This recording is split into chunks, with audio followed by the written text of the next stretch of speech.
to this N-scale review from Quinntopia. Today I'll be reviewing my new model from Arnold of the X73900 diesel multiple unit. Well, actually it's a diesel rail car because there's no multiple, it's just a single car. But saying DMU sounds so much more fun than saying rail car. But be that as it may, this is a new release from Arnold. It was announced several years ago, it feels like. It certainly was a long wait from when it was announced to when it was released, which was just recently in the end of the first quarter, beginning in the second quarter of 2012. This is model number HN2101. This is actually my first locomotive from Arnold, or at least new production from Arnold, which isn't really Arnold so much as it is Hornby.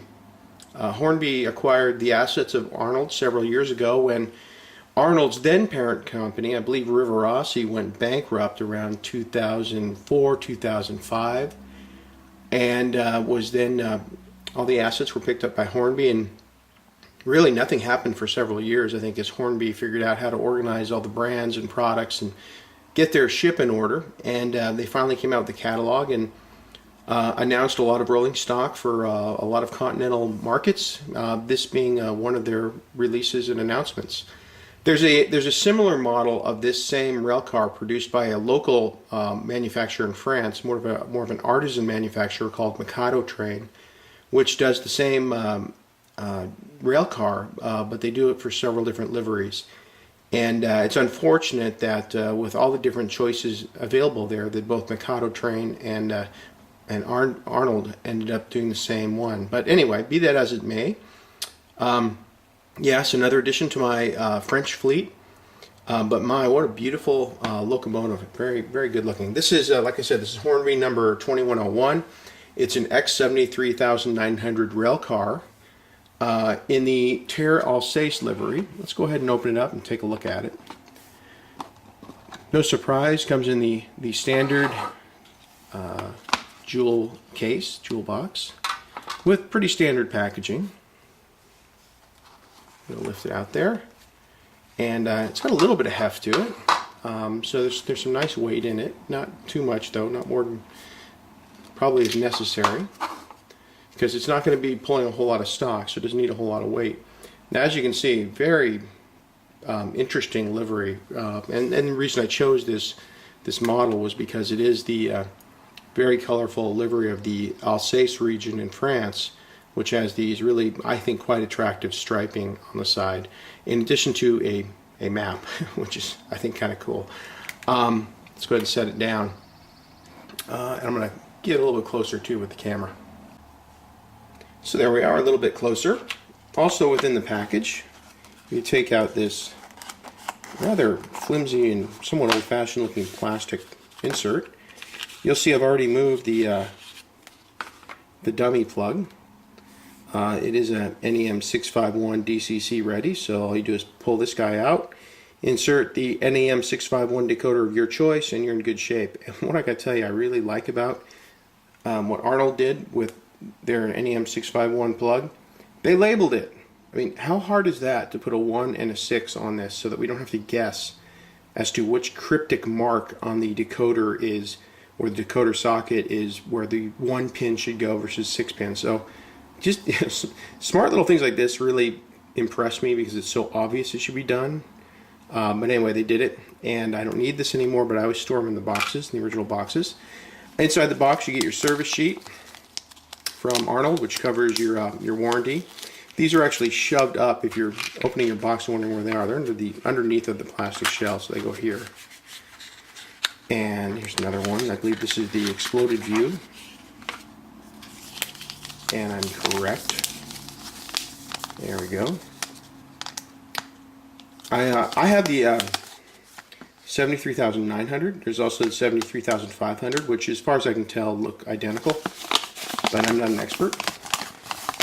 Yep, this is the exploded view. It gives you guidance on how to remove things, how to add the decoder and so forth. But we don't need this because I've already installed the decoder, which is quite easy. except for the fact that, and this is always the case, there's just got to be a better way to open these things up to install the decoders. You know, ripping open, prying apart these very thin, seemingly fragile body sides and getting under there. And well, if you've seen my other videos, you know how much I detest this part of the modeling experience, because you just feel like you're going to break something. If you're not quite sure where the little teeth are that hold the shell onto the chassis, it can be quite aggravating and frustrating. So, not my favorite thing, but it came off, swapped out the decoders, and was able to get it to run in digital with no hassle at all, no problem. Additionally, within your package, you'll notice on this it has not the Rapido coupler installed, but it does have in the, again back in this plastic insert, various coupler options you can put on there. So if you wanted to, I guess, run this as a locomotive pulling freight cars for whatever crazy bizarre reason you wanted to do that, you could put a Rapido coupler on and really impress your friends with your lack of interest in prototype modeling. And there you go. So you do have a little bit of insert of little coupler pieces that will go on there. Looks like there's even is that a plow? Some sort of windshield or something? Can't tell exactly. Oh, sorry. You can't see what I'm looking at, and that's very rude for me to do that. So we'll put that back. I'm not going to use that right now. I'm certainly not going to put Rapido couplers on this one. It's not going to be pulling any rolling stock. Now, I would probably give good money to figure out exactly how people like Arnold actually get the kind of production they do out of their models today. I mean, the printing on this is just fantastic. And I think we can easily overlook that part of the model because it's just really fine, precise, excellently well executed and done. So I have to say I'm very impressed with it, with the printing and graphics on this thing, and particularly because this is not a simple one to print by no means. So really fascinating, and like I said, I'm super curious as to how they do this because it looks tremendous and looks fantastic.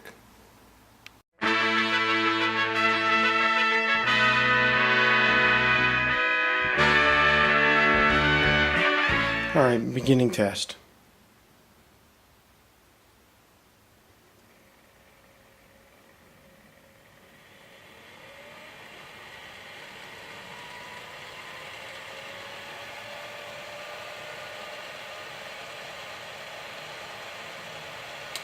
Looks like about 28-29 decibels on the newly designed interface on the stupid decibel meter app I have on my smartphone.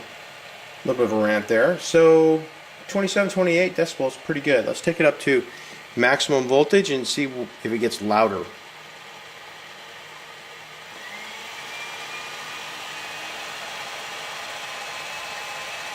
At full speed, it's about 35 decibels.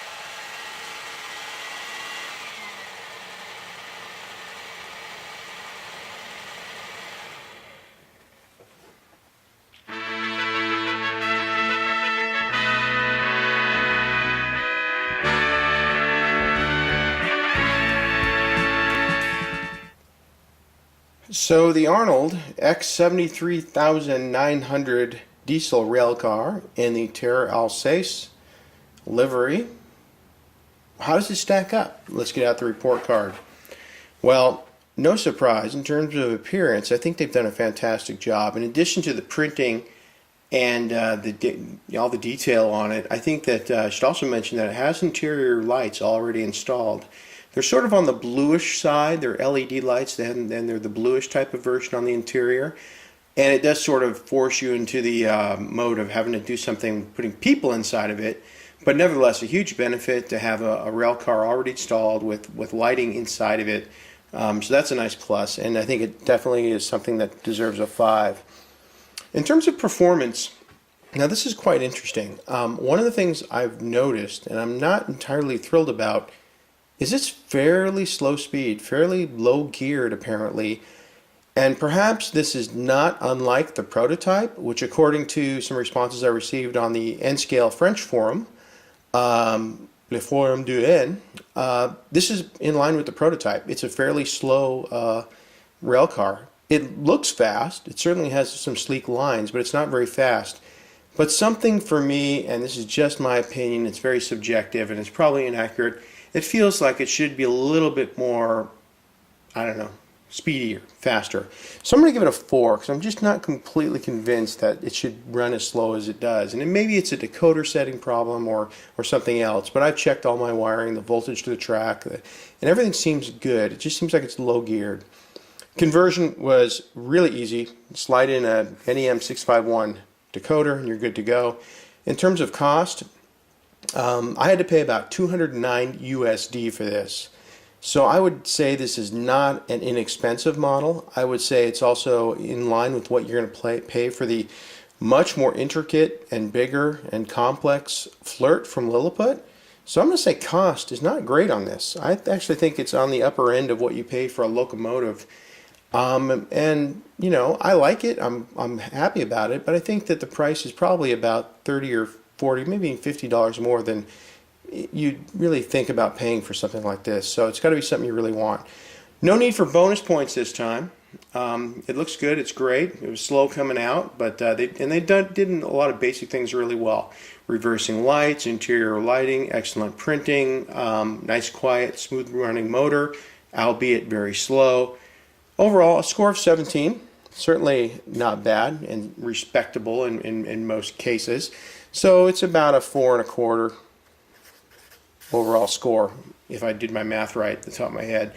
So good, not great. Some things that kind of annoy me about it a little bit, but overall a good model. Oh, one thing I should say on appearance, I'll put an asterisk here.